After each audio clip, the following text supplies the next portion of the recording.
অনেক বেশি ধন্যবাদ জানাচ্ছি। আমরা মূলত মিরসরাই ১ আসনের জাতীয়বাদী দলের প্রার্থী জনাব নুরুল আমিন চেয়ারম্যানের পক্ষ থেকে কথা বলছি। আমরা ইতিমধ্যে এসেছি যে ওনার পক্ষ থেকে আমাদের সম্মানিত উপজেলা নির্বাহী অফিসার সহ অপরাপর যে সমস্ত অফিসাররা নির্বাচন সংশ্লিষ্ট রয়েছেন তাদের সাথে কথা বলার জন্য, মিরসরাই আইনশৃঙ্খলা বিশেষত এবং আরও অনেকগুলো এর সাথে মোটা দাগি কথাবার্তা রয়েছে আমাদের, সেই বিষয়গুলো নিয়ে আমরা কথা বলেছি। আপনারা জানেন যে গতকাল আমরা নমিনেশন ফর্ম উত্তোলন করেছি এবং 29 তারিখ যথাযথভাবে আমরা এটি জমা দেব।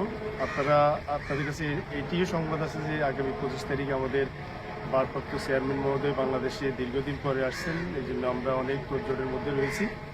বিশেষত মিরসরাই এলাকার উপজেলার আইনশৃঙ্খলা নিয়ে আমরা কথা বলেছি ওনাদের সাথে। আইনশৃঙ্খলা ওনারা সন্তুষ্টি প্রকাশ করেছেন আমাদের দিক থেকে যে অনেকটাই স্থিতিশীলতার মধ্যে এসেছে। এটি আমরা যে সহযোগিতা করেছি সেই জন্য ওনারা আমাদেরকে, আমাদের প্রার্থীদেরকে অনেক বেশি ধন্যবাদ জানিয়েছেন।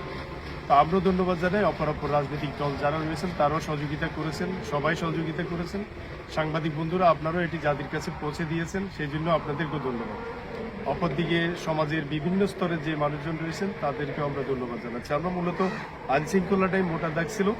দ্বিতীয়ত যে বিষয়টি ছিল সেটি হচ্ছে, আপনারা জানেন যে আমাদের মূলধারার যে সংবাদ মাধ্যমগুলো আছে এগুলো ইতিমধ্যে সামাজিক যোগাযোগ মাধ্যমের জন্য অনেকটা কোণঠাসা হয়ে গেছে। পুরো দেশব্যাপী এটি শুধু মিরসরাই উপজেলার প্রেক্ষাপট, এটা পুরো দেশের চিত্র সেম। তো এই ক্ষেত্রে আমরা মনে করেছি যে আমাদের এখানে অনেকগুলো ফেক আইডি দিয়ে ব্যক্তি চরিত্র হননের একটা প্রক্রিয়া চলছে। দ্বিতীয় সেটি হচ্ছে আমরা অনেক প্রার্থীর পক্ষ থেকে দেখতে পাচ্ছি যে যারা এরকম ব্যক্তি চরিত্র হনন করে তাদেরকে উৎসাহিত করবার একটা মহড়া চলছে। তা আমরা ওনাদেরকে বলে দিয়ে গেছি যে এই জাতীয় বিষয়ে আচরণবিধির পুরোপুরি লঙ্ঘন। তৃতীয় এর সাথে সেটি হচ্ছে সামাজিক যোগাযোগ মাধ্যমের কারণে আমাদের সমাজে অনেক ধরনের ভুল ইনফরমেশন মানুষের কাছে যাচ্ছে এবং এর জন্য মিরসরাই উপজেলা সহ বাংলাদেশের অনেক জায়গায় আইনশৃঙ্খলার অবনতি হচ্ছে এবং মানুষের কাছে ভুল বার্তার কারণে মানুষ অনেকভাবে মিসগাইড হচ্ছে। এই বিষয়গুলো যেহেতু নির্বাচন আচরণবিধির বিষয়, সেহেতু ওনাদেরকে আমরা মোটা দাগে বলে গেছি এগুলো কিভাবে নিয়ন্ত্রণ করা যায়।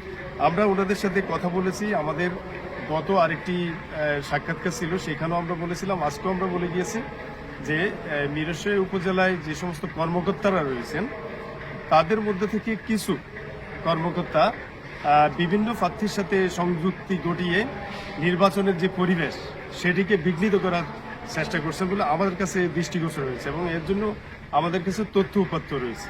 তো আমরা ওনাদেরকে বারবার নক করে যাচ্ছি এই বিষয়গুলো ওনারা ওনাদের মতো করে প্রশাসনিকভাবে হ্যান্ডেল করবেন।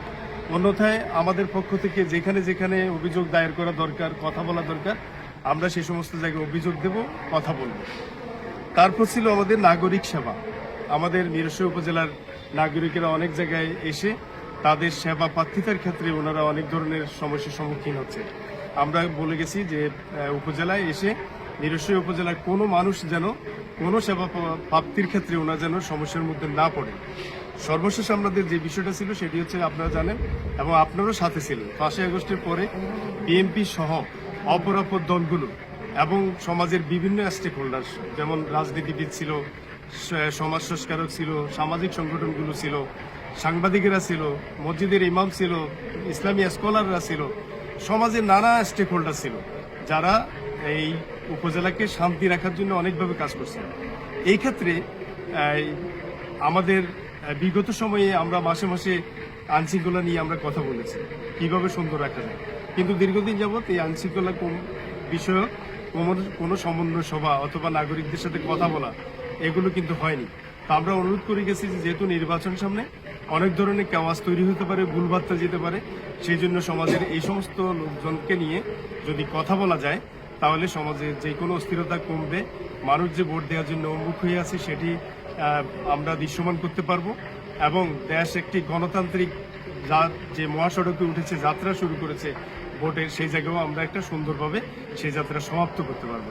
তা আমরা ওনাদের কাছে বেশ মোটা দাগে সহযোগিতা চেয়েছি, ওনারাও আমাদের কাছে সহযোগিতা চেয়েছেন এবং আমরা আজকে পর্যন্ত যেসব সহযোগিতা করেছি সেই জন্য আমাদের প্রার্থীকে, বিএনপিকে বিশেষভাবে ওনারা ধন্যবাদ জানিয়েছেন। যেহেতু সর্ববৃহৎ দল এবং এই দলের মধ্যে অনেক ধরনের মানুষজন রয়েছেন, তথাপি আমরা আমাদের প্রার্থী সমগ্র জায়গায় সবাইকে একসাথের মধ্যে এনে এবং মিরসরাইকে শান্তিময় করার জন্য যা যা করা দরকার আছে উনি করেছেন, সেই জন্য ওনাকে আমাদের মাধ্যমে ধন্যবাদ জানিয়েছেন। আমরাও মিরসরাইবাসীর কাছে ওনার পক্ষ থেকে আমরা ধন্যবাদ দিতে চাই যে এত সুন্দর একটি উপজেলা এই মুহূর্তে তৈরি করার জন্য। এই ছিল আমাদের তরফ থেকে।